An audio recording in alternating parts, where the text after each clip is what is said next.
It really is like a messy desk, even just in real life. I have piles of stuff around that I know what's in those piles and I know where to find things. And so that's how my mind is. And I know where everything is. The difference is in real life, sometimes it's not where I think it is, and I think it's in this pile and it's not. In my mind, it's always where I think it is. Thank heaven.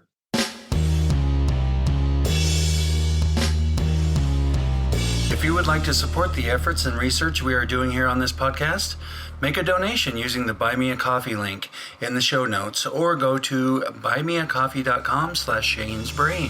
Thank you. Aphantasia is a condition characterized by an inability to visualize mental images in one's mind. If you have just discovered that you or someone you love has aphantasia, or if you're just fascinated by the subject in general and love learning more about it, you are in the right place. The Discovering Your Mind podcast delves into all aspects of the mind's eye, including aphantasia, hyperphantasia, and everything in between. Welcome to the Discovering Your Mind podcast, brought to you by shanesbraindomain.com. I am your host, Shane Williams, also known as Shane's Brain, and today we're talking with the one and only Stacey Williams, who just happens to be my lovely wife. How you doing there, Stacey? Great. How are you? I'm fantastic, thanks. Good. What's the best thing about being married to me? I never know what to expect from you. Even in just normal day-to-day conversation, you always keep me guessing. Okay, I'll take it. Tell everybody what you do for a living. I am a mild moderate special education teacher. I just work with kids with mild moderate disabilities and at an elementary school. Oh, I thought that meant you were a mild to moderate teacher. I'm actually highly effective, if you must know. All right, trying to keep you humble. Okay, thanks. All right, what about hobbies? You got anything you like to do for fun besides sitting in the hot tub? I do like sitting in the hot tub. It's fun. I read a lot. I learn a lot. I am studying Spanish, trying to learn that because a lot of the kids at my school and their parents speak Spanish, and so I'm trying to do that. I like to travel. I don't get a whole lot of that, but we're working on that. And I love spending time with my family. Hola, ¿qué pasa? Very funny. Apparently you don't speak Spanish. You're weird. In this episode, we will be referring to what we call the apple graph. If you would like to view the apple graph to play along and better understand what we're talking about, you can find it on shanesbraindomain.com in the Aphantasia and Beyond section. If you are unable to view the apple graph for whatever reason, it is a graph divided into 6 sections. In the number 6 section, there is a very detailed image of a red apple. In the number 5 section, it is the same image but with less detail. Number 4 is still in color but has less detail and more basic shapes instead of detailed hues and gradients. Number 3 is the less detailed apple but in gray tones without the color. Number 2 is a simple outline of the apple. And number 1 is blank, indicating no visualization whatsoever. This is called aphantasia. All right, imagine a red apple in your mind. Now take a look at that apple graph and let me know which one of those best represents what you saw in your mind's eye. The 6. I can pull up a visual of a very realistic looking apple, like it's sitting right there in my mind. I mean, if you told me to change it to look like something else, like a green apple, I could change that. If you were to say make it a cartoony apple, like it would look more cartoony. It just depends on what context I'm given. If I'm given just to pull up an apple, it's just a recent apple I've seen. So yes. Sorry, I had a brain fart. What happens in your brain when you have a brain fart? Because in my brain, when I have a brain fart, I am like scrambling through everything that just happened to try and figure out where I went wrong, so that I can go back. Like I'll go back in my head to the conversations and things that we've been having to just try and figure out what I was thinking. So what happens in your brain? I just draw a blank. Okay, and there's nothing. Poof. It's just poof, nothing.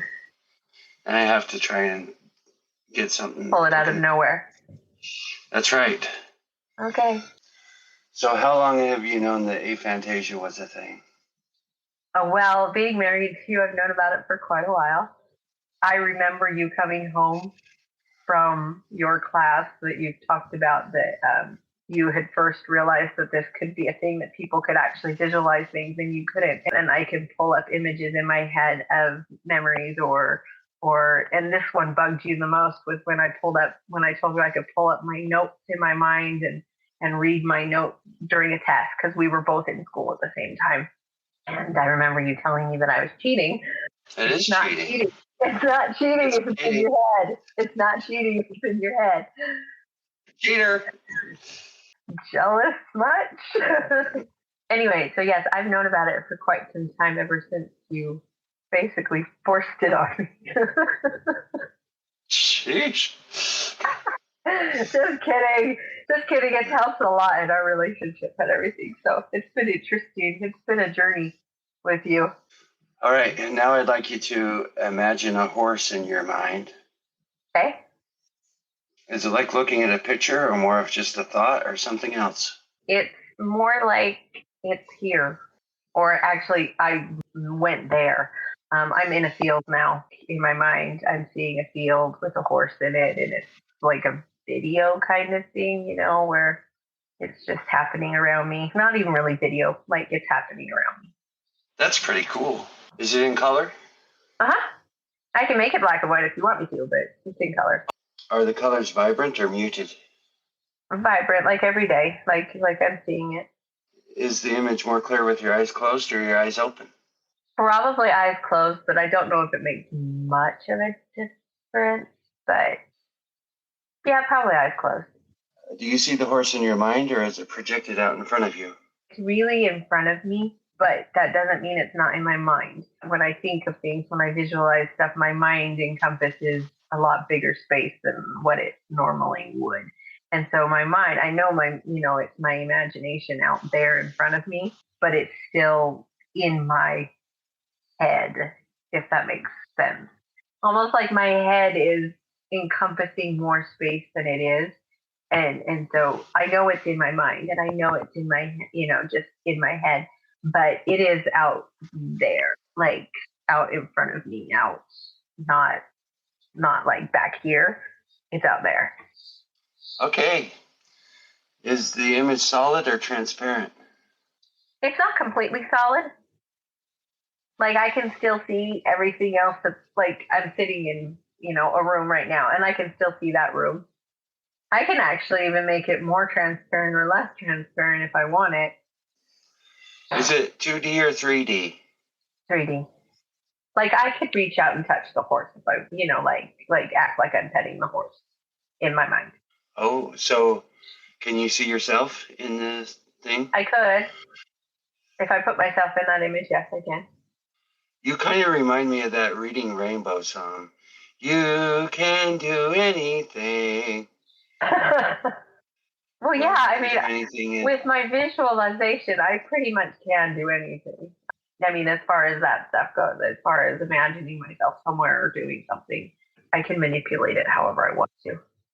All right. Is the image still or is there movement? There's movement. Do you want it still? I can make it still. I can make it a picture. You can do anything. See, I can't predict you. This is why being married to you is so much fun, because you just blurt out things. Well, I already know the answers to all the other questions then, because you can do anything. You can put a birthday hat on the horse. Yes. You can make it run around. I already know there was a background. Yes. I can take it out of the background, but generally when I picture something, it's in its natural environment, right. I guess. If it made a sound, could you hear it in your mind? Yes. Now imagine a cup on a table that you accidentally knock over. What type of cup was it? It was this pink plastic cup that we used to have a lot of them in our house when the kids were little. All right, what about the table? What type of table was it? It was just our kitchen table. Well, not the one we have now. The one we used to have when our kids were little, actually. All right. This brown wooden table. How did the cup get knocked over? I bumped it with my elbow. And when it tipped over, did anything spill out of it? Yes. The kids' juice? It was purple. So I'm assuming purple Kool-Aid. Oh, but purple stuff. yeah, purple stuff. That was common in our household. All right. Did the sequence appear as a video in your mind or something else? It was more like it was happening to me. Like I was really doing it. I felt the bump on my elbow. I heard the splash. Like it was really happening in my head. Okay. Do you know why your mind went to what it went to? Most likely because that was a common occurrence in our household, was spilling purple stuff. Maybe not me bumping it over, but I don't know. There was a lot of stuff being spilled in our house. So I'm innocent. Oh, really? All right, now I want you to imagine any room. Can you imagine all four walls at once? Yes. Can you imagine all four walls and all four corners at once? Yes. Can you zoom into a small millimeter of space? Yes. Almost like I'm leaning down into it, like I'm being really close. And then I become small. Like I fit into this little itty bitty space and I can be, that big. And so I'm zoomed into it. I don't know. It almost feels like I'm part of a movie or something where, like in Honey, I Shrunk the Kids where, you all of a sudden are just zoomed down into this little tiny space and everything looks big. That is pretty cool, man. Can you zoom outside of the room to imagine the entire exterior of the building? Yes. What about the entire street? Yes. What about the entire city? Yes. So as familiar as I am with the neighborhood or the city or whatever, it just depends. So like the original, I was at my office and that was the room I was in. And when you first said, can you see all four walls and all four corners? I started out more like starting to do like an aerial view of it. Like I was floating above it. Then when you said all four corners, I got almost like a bubble view, like I was looking at it through a peephole where everything was distorted, but I could see everything around all the corners and all of the walls. Then with the zooming out, that became more of an aerial view of my school, as much as I can fill in the detail. And then the neighborhood, once again, I was just pulled back, aerial view, pulled back, almost like I was in a hot air balloon or something being, lifted up. I'm not that familiar with the details of the neighborhood around my school. I haven't walked around it a whole lot. But I mean, I know quite a bit of it. I know several of the houses and stuff like that and what kind of it looks like. So my mind fills in the details. But then the city, I've seen a lot of times from the bluff that is overlooking the city up at the north end of the city. And so that's where that took me. When you said see the whole city, that's where I was, because I was viewing it from a familiar place that I've seen several times. All right, now we're going to talk about mind audio. Do you have an inner monologue? Not really. I wouldn't say it's like anything describing the things I'm doing. Like I don't have okay, I'm reading a book. Okay, I'm watching this TV. Okay, I need to save this. Or it's not like narrating what I'm doing, but there's always something audible going on in my head. So when I'm thinking of things, it comes as part of it is sound. So whatever I'm thinking of, like I'm thinking of the horse, it comes with sound. So but it's a natural sound. I'm not thinking, oh, the horse says neigh. I'm hearing the horse neigh. Yeah, so it sounds like your sounds are automatically attached to your visualization. I could turn it off if I really tried, but the sounds are generally almost as strong as the visual. And I can't turn off the visual at all. So like when I'm thinking of something, if I have a list of things that I need to do, I am reviewing that audibly in my head. What does the phrase, I have a song stuck in my head, mean to you? When I have a song stuck in my head, it is usually annoying because it plays over and over and over again, and I really hear it. I can't. Everybody always says, well, if you finish the song, it'll go away. It does not go away. I will finish the song and it'll just start over again. It's like that radio station, Louie Louie, all the time. Yes, it is. And especially if it's an annoying song. So when our kids were little and they would have like annoying songs from TV shows and that they love playing, and I would hear it over and over and over again. A dork parade, a dork parade. The people point and gawk. It's not a dork parade, you guys. It's just our family walk. The Sun is on Fire, a ragtag mob of hilarious poems, is available on shanesbraindomain.com and Amazon. Now I want you to imagine a chocolate chip cookie in your mind. All right, can you smell it in your mind? Yes. Okay, on a scale from 1 to 10, how much is it like actual smelling? Like a 6 or 7. But what about taste? Can you taste it in your mind? Yeah. All right, same thing, scale from 1 to 10. About a 6 or 7. What about touch? Can you touch it in your mind? Can you feel it in your hands or in your mouth? Yes. When you talk about it, I picture myself breaking the cookie apart in the gooey, it's a very warm cookie. And so it's like nice and gooey and the chocolate is like separating, and its touch is not as strong. It's probably closer to 4 or 5. Some things that I'm very familiar with are stronger than others. But overall, probably between a 4 and a 5. In this episode, we will be referring to what we call the nature picture. If you would like to view the nature picture to play along and better understand what we're talking about, you can find it on shanesbraindomain.com in the Aphantasia and Beyond section. If you are unable to take a look at the nature picture, it is a picture of a grove of tall trees with the sun shining brightly through the trees. There is a blue camping chair next to a peaceful flowing river with a campfire nearby. Now take a look at that nature picture. Can you put yourself in that picture? Yes. Can you see yourself there, or is it more like you are there? More like I am there, but I can pull back and see myself there.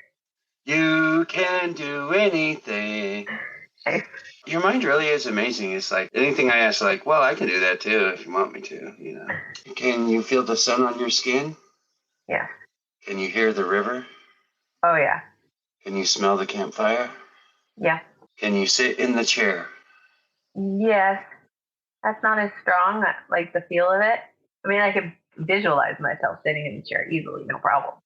But the feel of it, I mean, I can feel it, but it's not as strong. Anything else you want to explain about that experience? How real was it? What was it like? Well, I can also hear the crackle of the campfire. You talked about the smell of it, but the crackle actually of the campfire is stronger than the smell of it. So out of the 5 senses, which is the strongest or most powerful in your mind? Visual, followed closely by sound. What about taste? The taste and smell are next. They're a little bit less strong. And then touch is probably the weakest. All right. In general, when you close your eyes, what do you see? Whatever it is I'm thinking of. If I'm thinking of something I have to do, I'm either seeing my to-do list or a visual of me doing whatever it is that I'm supposed to be doing, or some type of representation of what I'm supposed to be doing. If I'm thinking of our kids, their faces pop into my head. If I'm thinking of you will pop into my head doing something, usually weird, but So it sounds like there's always something visual going on in your mind. Yeah, always. So I'm guessing you can't think of nothing. My way of thinking of nothing, I have to literally think of like a black screen, almost like I've just put a black sheet over my, and so essentially I'm thinking of something. It's the black sheet, but that's how I think of nothing, if you will. Sounds like cheating again. Well, in order to, try to think of nothing and quiet my mind, it's got to come from somewhere. Otherwise, it doesn't shut up. Does your ability to visualize vary depending on circumstances, details, and events? So I was thinking about this the other day. So when I was in college and high school, I could read my notes in my mind. I used to be able to, after I had read my notes once or twice, I could go into a test and read those notes in my head. I can't do that as well anymore. I think because I don't use that skill as much. I can still do it, but not as well as I used to. Like I used to be able to look at a billboard with a phone number on it, and I could see it once, and then I would remember that phone number for weeks. Do you think just getting older has an effect on that? That, and I haven't had to like exercise it, I guess, as much. I have a cell phone that has thousands of phone numbers in it. I used to have to remember phone numbers, and I could remember hundreds of phone numbers for people. They're in my phone now, and I don't have to. Do you tend to visualize things you've already seen before, or do you tend to create new and unique images in your mind? Most of it is things I've seen before, but I can make up, like when I'm reading a book, I can make up people, I can make up rooms based on descriptions. It's nothing I've ever seen before, just made up in my head. So when you read a novel, what is it like? Is it like watching a movie, or what is it? It's more like it's happening around me. I may be a character in it, or I may be seeing it totally, like I'm an observer, but it's like it's happening around me, to my friends, to my, that I know these people. Basically, the novel takes you into their head. Okay. And what's the level of detail? It's very high definition. Like I was talking about with the horse picture, I know it's not really around me. It's somewhat transparent, but it's there. If I were reading the Harry Potter books, I can see the Great Hall and the tables and everything else, but I can still see what's happening really around me. So it's not completely solid. All right. What about the sounds? Are all the sounds? Yeah, they're all there and happening. Like if there's a conversation happening, I can hear it. If it's a loud, like everybody's talking, like there's just, a general conversations happening around me, I hear it. Like I was talking about in Harry Potter that, when they're in the Great Hall eating, I can hear the clink of the dishes and the silverware and the different things. What about narration? Is there any narration that happens in your mind when you read? Not really. It happens like if it says that something happens, I see it and I hear if it makes a sound. I don't hear so-and-so picked up their cup. I actually see it happen. What about audiobooks? Do you like audiobooks? I don't. I can't stand them because for some reason when I'm reading it, my mind stays focused and I can visualize it.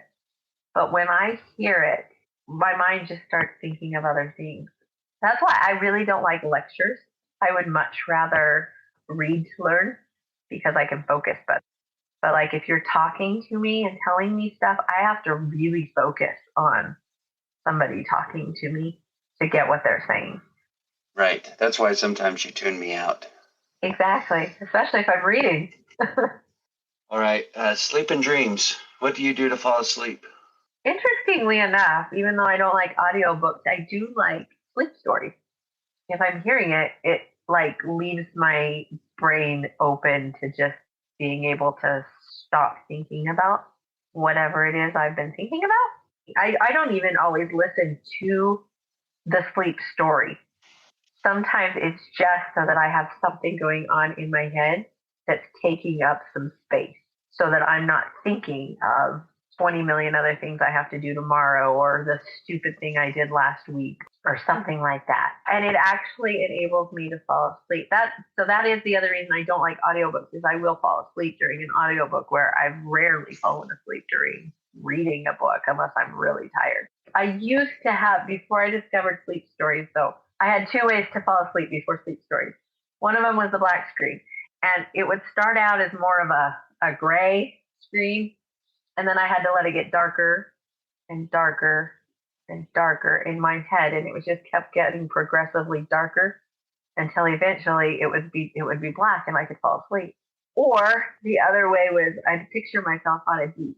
I could hear the birds, I could hear the waves, I could hear the ocean, but I would have my eyes closed, and so I couldn't see anything. I could feel the waves like come up the beach, and I could hear them, and like it would start at my toes, and I could just barely feel the wave on my toe. And then, it would go away. And then it would come back and it would be a little bit higher on my foot. And then it would go away. And then it would be a little bit higher on my foot. And then it would go away. And then eventually I would get to my ankle. And then it would go away. And usually by the time I was up to about my thighs, I don't remember it ever getting past my thighs. How did you not visualize the beach and the water and everything?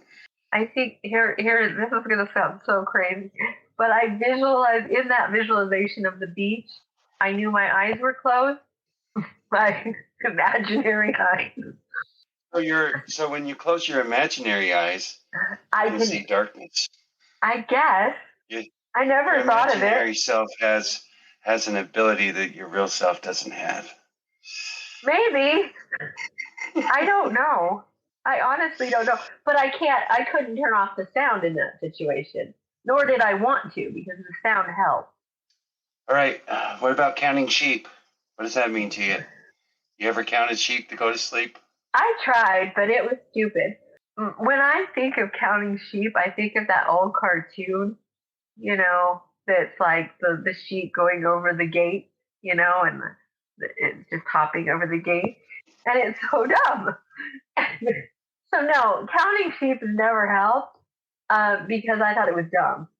How vivid and detailed are your dreams? They're pretty vivid. I wake up a lot of times either crying or my heart racing because I'm scared or whatever. I mean, just some type of emotion from my dreams. When you're dreaming, do you know you're dreaming? Sometimes. If it's something unreal, I do know because I'll think about it in my dream and I'll be like, okay, this is crazy. And then I'll be like, oh, it's a dream. Are your dreams in color? Yeah. Are they in first person or third person? The ones I remember the most are in first person. The ones that have the most emotion, the most feeling are in first person. How well do you remember your dreams? I remember more of the feeling attached to it. And usually those ones I remember more details.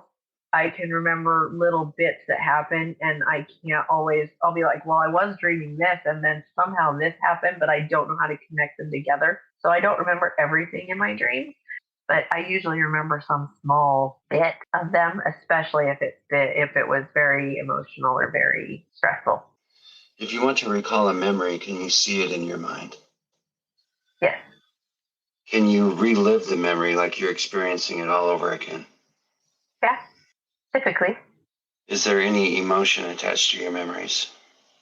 Yes, almost as much as when it happened the first time. Is it like you're watching the memory, or is it again more like you're in it? Usually, when I first think about it, it's more like I'm watching it. Like when I first think of something, yes, usually it's like in third person, and I can see myself in the memory. Okay. But I can change the perspective. How would you describe how your mind stores information? It really is like a messy desk, even just in real life. I have piles of stuff around that I know what's in those piles and I know where to find things. And so that's how my mind is. And I know where everything is.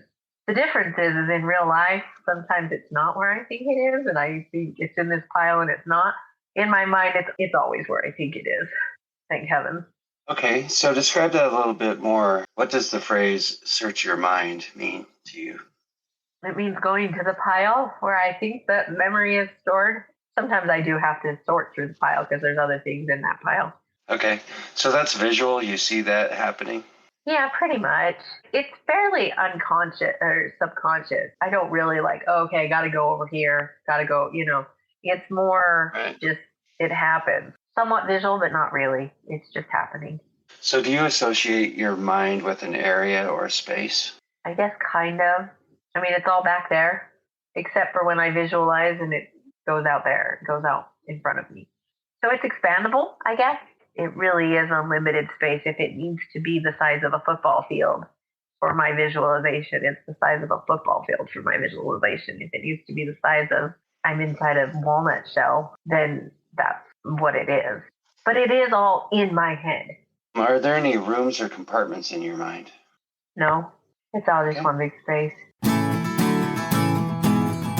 Normally, it would be time for Aphantasia, the part of the show where you share your thoughts, insights, and experiences. However, I'm not getting enough participation. So, if you like this segment and would like to see it continue, go to shanesbraindomain.com, click on the Aphantasia section, and record and submit your audio. Otherwise, this segment shall go the way of the dodo bird. So, does how you visualize affect how you perform in your career? Like if you woke up tomorrow and you had aphantasia, how would that affect your job? Would you be able to do it still? I don't think so. I don't know. Honestly, I think it would affect more of my day-to-day life than my job. I do a lot of teaching of really basic skills, phonics skills and math skills and things like that. And I think it would affect me more in math than it would in reading, in like teaching people to read. I guess also it would affect me more in my social skills classes and stuff. You know, imagining things, situations and stuff. But I've tried since I've learned about aphantasia to not make it so much about visualization for my students because I don't know how many of them can visualize. So I don't know as far as my job. I think it would affect me a lot more in my personal life than it would in my profession. As much as I love reading, as much as I love doing, as much as I do all the things that I do, I rely on visualization a lot for cooking, even folding laundry. I'm like, okay, needs to be folded this way to fit in this space. Yeah, it would affect me a lot more that way. Although now that I think about it, I write IEPs for students and stuff, and I do a lot of visualization as far as graphing in my mind and stuff like that. So yeah, in that sense it would. But my day to day, like when I'm teaching, probably not so much. All right. We've already talked a little bit how you would cheat in school by bringing your notes up. Is there anything else? Like I said, use the resources you have. Come on. Hey, if you could do it, you would. The resources I had was writing it on my hand, and it wasn't allowed. Yeah, but if you could do it in your head, you would, wouldn't you? Oh yeah. Well, see? Yeah, because I'm a cheater. I tried cheating in, real life, but I would usually get caught. But if I could do it in my mind, that's like the cheater's loophole. Not cheating. Anyway, go on. Is there anything else regarding schooling and your visualization that you want to say?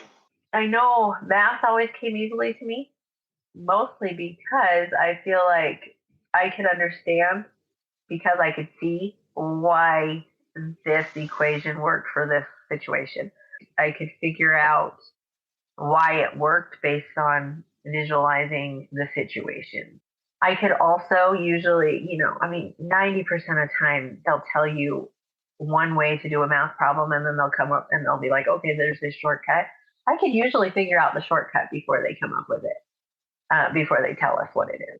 One area it didn't help me in, and to this day, I cannot understand organic chemistry. When I was in college, organic chemistry just escaped me. And a friend of mine, I don't know how she got it. She was really good at it. I would love to know if it was something she visualized or something else, but I could never get the bonds correct. And I can't figure out why. I don't even know what that is. And I don't want to, so don't try to explain it. I won't explain it. Well, because I'm not that good at it anyway. I could do chemistry, but not organic chemistry. It was really weird. But then again, in like anatomy and physiology, it was very helpful because I could picture the inside of the human body really well, and I knew I could label it really in my head. So yes, it helps a lot as far as studying goes and understanding how those things work together. But there were some areas that I still didn't do well in and I don't know why. I'm going to ask you a few more of these little phrases. What does the phrase "go to your happy place" mean to you? This has changed over the years. So currently my happy place is a beach. And I picture myself sitting on a lounge chair at the beach and just listening. And sometimes my toes are in the water. Sometimes I'm, and it's just peaceful. The sun's there, it's a nice sunny day. It's not too hot. It's just perfect. It used to be a lake. There was this lake that my family would go to camping sometimes, but it was just a really nice place. So usually it means I'm gone to somewhere where I found peace. My job and everything else is pretty stressful. It's just something I can do to escape in my mind from the stress. And so I picture myself there, and I can basically surround myself with that peaceful feeling. Does that work pretty good? To a certain extent. I have to really concentrate sometimes, and I will still find myself, my focus shifting back to, I got to do this, and this needs to be done, and this kid is having this problem, and what am I going to do about this, this situation and everything else. But then I can stop. I have to stop myself thinking of that and go back and just think about this peaceful place, whatever. And then eventually, it doesn't always stay though. Actually, rarely just stays. Usually I lose focus on that, especially in high stress times. You should do that more when you're mad at me. Go to my happy place. Yeah. All right, what about this one? What does the phrase, I need to gather my thoughts, mean to you? Basically, I'm using my filter. This inner thought of, okay, if I say this, they're going to say something like this. So I don't want to say that. Or if I say this, they're going to be upset with me. So I don't want to say that.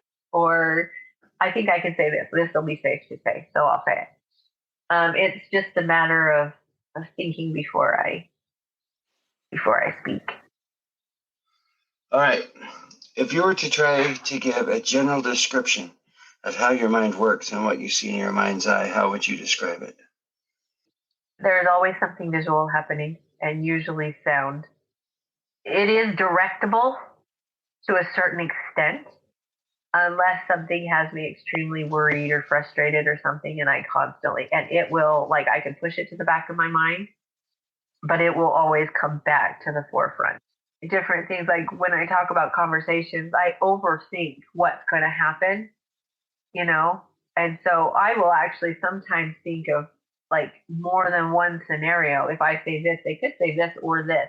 And it really bogs down. And I keep trying to not do that because I don't know what people are thinking, and I don't know what they're going to say. And I have to remember that. And so I can't, like I said, I'll plan out this whole conversation, and it's like the first statement will go a different way than I think it's going to go. And then my whole plan is off. And so I feel like I waste maybe a lot of time overthinking things.